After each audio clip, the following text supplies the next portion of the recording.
हाय, मेरा नाम ल्यूक है और यह एक कहानी है जो मेरे और मेरे दोस्तों के साथ हुई थी 3 साल पहले एक कैंपिंग ट्रिप पर, जब हम सभी की उम्र लगभग 14 और 15 साल के बीच थी। यह गर्मी की छुट्टियों की शुरुआत थी। मेरी दोस्त लूसी के पास यह विचार था कि चलो उसकी दूसरी दोस्तों केटी और मॉरिस के साथ कैंपिंग पर चलें। मैं चूंकि थोड़ा जोखिम लेने वाला था, तो मैंने इस विचार में यह जोड़ दिया कि हमें रात 1 बजे जंगल में अपनी यात्रा शुरू करनी चाहिए। थोड़ी मस्ती के लिए मैंने लूसी से कहा, सबसे बुरा क्या हो सकता है? अब जब मैं पीछे मुड़कर देखता हूं तो सोचता हूं कि यह कितना बुरा हो सकता था। मॉरिस और केटी ने सामान इकट्ठा किया, 2 छोटे टेंट, कुछ स्नैक्स और अन्य कैंपिंग का सामान। मेरे गैराज से जबकि लूसी और मैं जंगल की ओर जल्दी निकल पड़े ताकि कोई जगह ढूंढ सकें जहां कैंप लगा सके। हम कुछ देर से चल ही रहे थे कि तभी मुझे अचानक झाड़ियों में कुछ खड़खड़ाहट सुनाई दी। मैंने झाड़ियों की ओर देखा, फिर लूसी की ओर देखा। एक उलझन भरी नजर के साथ, वो क्या था? लूसी ने पूछा। उसने मुझसे पूछा और मेरे पास कोई जवाब नहीं था। लेकिन क्योंकि मैं खुद को एक कूल लड़का समझता था, मैं धीरे धीरे झाड़ी के ऊपर झांका। जो मैंने देखा वो मुझे जिंदगी भर डराएगा। मैंने तुरंत डर से चिल्लाया और अपने मुंह को हाथ से ढक लिया, क्योंकि जो नजारा मैंने देखा वो ऐसा था। एक अधेड़ उम्र का आदमी एक मरे हुए हिरण को खा रहा था। अब मुझे पता है कि आप क्या सोच रहे होंगे, लेकिन वो आदमी कोई शिकारी नहीं था।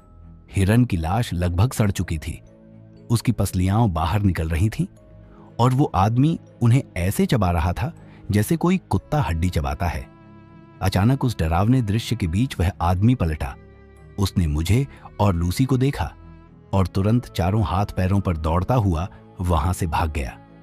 हिरण की लाश को वहीं जमीन पर छोड़कर लूसी ने मेरा हाथ पकड़ा और हम दोनों सीधे वापस भागे, केटी और मॉरिस की ओर, जो लगभग रास्ते में ही थे और कैंपिंग का सामान लेकर हमारी गली से नीचे आ रहे थे। केटी ने पूछा, तुम दोनों इतने घबराए हुए क्यों हो? हम इतने सदमे में थे कि हमें कुछ बोलने में कुछ मिनट लग गए। हालांकि हमने उन्हें बताया, पर न जाने क्यों केटी और मॉरिस ने हम पर भरोसा नहीं किया।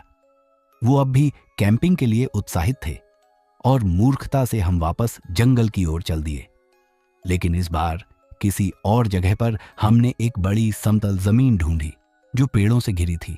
वो जगह देखने में शांत और बढ़िया लगी, क्योंकि पेड़ सारे सूरज की रोशनी रोक रहे थे। हमें लगा, यार ये मजेदार होगा। सब कुछ अच्छा चल रहा था। हमने कुछ बियर पी और मूड में आ गए। लेकिन जैसे ही रात गहराई, मुझे कुछ अजीब सा महसूस होने लगा, जैसे कोई हमें देख रहा हो। मेरी रीढ़ में सिहरन दौड़ गई जब मैंने धीरे से टेंट की जिप खोली। बस इतना ही कि मैं देख सकूं, लेकिन बाहर वाला मुझे न देख पाए। और फिर जो मैंने देखा उसने मुझे स्तब्ध कर दिया। वो वही हिरण खाने वाला आदमी मेरे टेंट के बिल्कुल बाहर खड़ा था, और इस बार हालात और भी बुरे थे। उसके हाथ में एक छोटी जेब छुरी थी। मैंने फौरन पूरी जिप खोली और जोर से चिल्लाया और पूरी ताकत से उसे मुक्का मारा।